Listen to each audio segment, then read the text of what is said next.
went to my father's house when I was 15 years old, second trap house. My dad was a drug user too.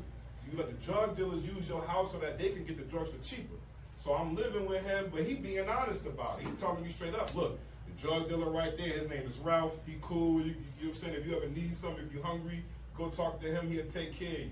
I stayed with my father from the time I was 15 up until 17. My dad passed away when I was 17 years old. So here I am being kicked out my house at 15, lost my dad 2 years later at 17, and in my head I've been on my own ever since. I was so upset with how my upbringing was, and I decided to have kids early on purpose so that I could make something of myself.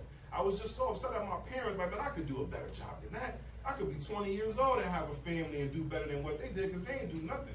And that's what I did. At the time, it was the dumbest thing, but now looking back on it, it was the best thing I could do. I had my first child when I was 20 years old, had my second child 3 years later, and then I had my daughter when I moved down south. I've been down here 18 years. I'm from Hartford, Connecticut, AKA Homicide Hartford.